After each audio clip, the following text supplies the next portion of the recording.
కిరణ్ రాయల్కి ఉన్న గొడవ ఏంటి, కారణం ఏంటి, వివరాలు చెప్పండి. ఒక వీడియో పంపించడం జరిగింది.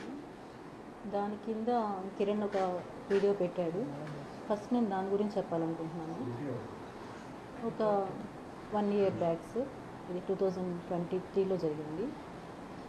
నేను హాస్పిటల్లో ఈరోజు ఎలా ఉన్నానో అలానే ఉన్నాగా అతని మీద ఎక్కడ ఇష్యూ అవుతుందో అని చెప్పి అప్పటికి వచ్చి మా చిన్న అబ్బాయిని బెదిరించి కాళ్ళు పట్టుకొని, నా పొలిటికల్ లైఫ్ ఇది స్పాయిల్ అవుతుంది, నాకు ఇన్ని సంవత్సరాలు నా గోల్ స్పాయిల్ అవుతుంది, ఇప్పుడు మీరు ఇలా చేశారంటే అని చెప్పి ఒప్పించి నాకు అప్పుడు ఇమీడియట్గా 5 lakhs ఇస్తానని చెప్పి మొత్తం 30 lakhsకి ఇస్తానని చెప్పి ఒప్పందం చేశారు సార్.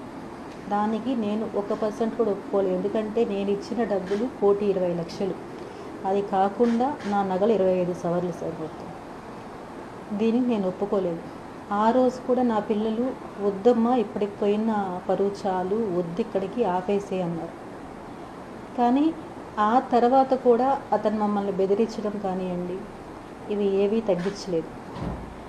ఈవెన్ నా బిడ్డకి బాగాలేకుండా హాస్పిటల్లో ఉండి సర్జరీ అని కాల్ చేసినప్పుడు కూడా అతను ఎన్ని మాటలు అన్నాడంటే, ఆ వెంకటేశ్వర స్వామి ఉన్నాడు, నువ్వు చేసిన దానికి నీకు తగిన శిక్ష వేశాడు, ఇంతకింతకి నీ బిడ్డలు నువ్వు నాశనం అయిపోతావు అన్నాడు. ప్రతి ఒక్కటి ఇలానే అతను మాట్లాడడం, అతని వ్యవహారం.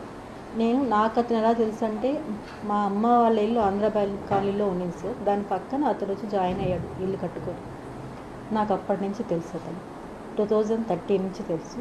2013 to 2016 మార్చి వరకు అతనికి నేను ఇచ్చిన డబ్బులు 25 లక్షలు. ఈ 25 లక్షలు నేను ఇచ్చాను అని చెప్పి మా ఆయనకి తెలుసు, మా అత్తమామలకు తెలుసు, అందరికీ తెలిసి గొడవలు అయ్యాయి, చాలా ఇష్యూస్ అయ్యాయి. అయినా అతను ఇస్తానని చెప్పి ఇవ్వకుండా చేసేశాడు. ఆ తర్వాత మా ఆయన ఎప్పుడైతే చనిపోయారో ఆ తర్వాత నేను పిల్లలు తిరుపతికి షిఫ్ట్ అవ్వాల్సి వచ్చింది. ఆ తర్వాత అతను మళ్ళీ కాంటాక్ట్లోకి వచ్చి ఈ అవసరం ఉంది, ఆ అవసరం ఉంది అని చెప్పి అతను అన్నాడు, ఆమెకు అంత డబ్బులు ఎక్కడి నుంచి వచ్చాయి అని. దానికి ప్రతి ఒక్కదానికి నా దగ్గర ప్రూఫ్ ఉంది సార్. ఎందుకంటే 1 ఎకరా భూమిని నేను వెంచర్ వేపించి సేల్ చేయించాను. ఇందులో పిల్లలు నన్ను ఎన్నోసార్లు అబ్జెక్ట్ చేసినా కూడా ఎందుకమ్మా అమ్ముతున్నావు అంటే, ప్రతిదానికి నేను వాళ్ళకి ఏదో కారణాలు చెప్పుకుంటూ అమ్మి అతనికి ఇచ్చాను. అతను మీరు అన్నట్టు ఇంతకుముందు నా వీడియో ఒకటి అతను రివీల్ చేశాడు. అది నాకు నేనే ఇచ్చిన వీడియో కాదు సార్. దాన్ని కూడా బెదిరించి ఇప్పించిన వీడియో అది. దానికి సాక్ష్యాలు కూడా నా దగ్గర ఉన్నాయి. అతను ఏ విధంగా అయితే నన్ను బెదిరించాడు, థ్రెటన్ చేశాడు అనేది ప్రతి ఒక్క సాక్ష్యం నా దగ్గర ఉంది. మీకు ఇప్పుడు జనసేన సార్, నేను ఒకటి చెప్పాలనుకుంటున్నాను. రాజకీయ పార్టీలు దేనికి నాకు ఎటువంటి సంబంధం లేదు, నాకు అందరూ ఒకటే. కానీ అతని అండ నేను జనసేన లీడర్ని, నేను ఏం చేసినా చెల్లుతుంది అనే ఒక అహంకారం అతనిలో ఉంది. నేను ఈ విషయం మీ అందరూ కలిసి నాకు పర్మిషన్ ఇప్పించి పవన్ కళ్యాణ్ గారికి పంపించగలిగితే నా దగ్గర ఉండే సాక్ష్యాలన్నీ కూడా నేను ఆయనకి చూపించి నాకు న్యాయం జరిగేలాగా నేను పోరాడతాను. ఈరోజు జరిగిన విషయం, నేను హాస్పిటల్ నుంచి ఇంటికి వచ్చిన వెంటనే మీడియాకి అది వైరల్ అయిన తర్వాత ఫోన్ చేసి మా చిన్నబ్బాయికి ఎలా బెదిరిస్తున్నాడంటే, రా నిన్ను చంపేస్తాను నేను, ఎక్కడున్నా మీరు అని చెప్పి బెదిరిస్తున్నాడు. అసలు ఈ సొసైటీ అంతా కూడా సార్ నాకు ఎలా అనిపిస్తుందంటే, నేను మోసపోయాను సార్. నేను మోసపోయాను ఒకరిని నమ్మి. అలాంటి సిచ్యువేషన్ నుండి నా లైఫ్ నేను బతుక్కుంటున్నా కూడా అతని ఏదో ఒక విషయంలో నన్ను ఇబ్బంది పెడుతూనే ఉన్నాడు సార్. ఇంకా ఒక చిన్న ఎగ్జాంపుల్, ఉదాహరణ, అతని మాటలు వినిపించాలంటే నేను తప్పకుండా వినిపిస్తాను సార్. అతని మాటలు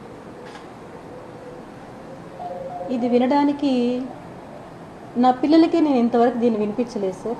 ఎందుకంటే ఒక తల్లిని ఇంకొక అతను మాట్లాడితే ఏ పిల్లలు భరించలేరు. ఈరోజు అవసరం కాబట్టి నేను వినిపించాల్సి వస్తుంది సార్.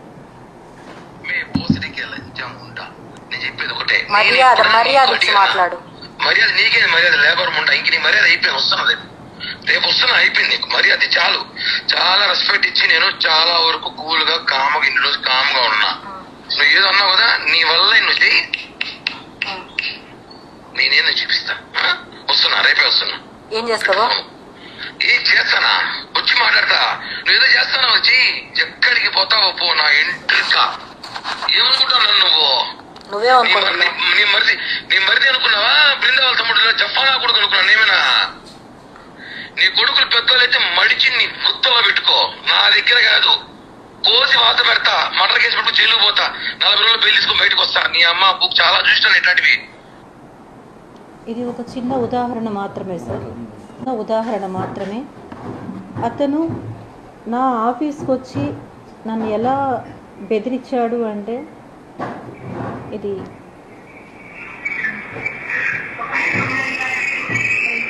వాయిస్ అతను రావడం, వచ్చి బెదిరించడం,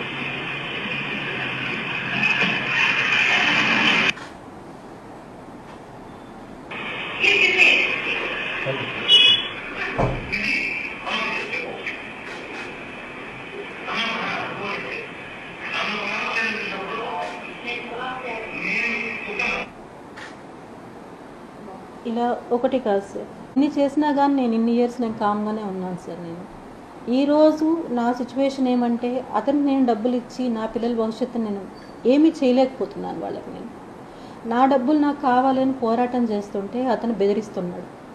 దయచేసి అందరూ నాకు సాయం ఉండి నా డబ్బులు నాకు వచ్చేలాగా చేయండి సార్.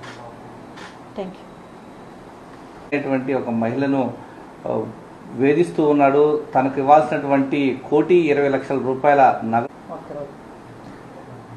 తిరుపతి నియోజకవర్గం జనసేన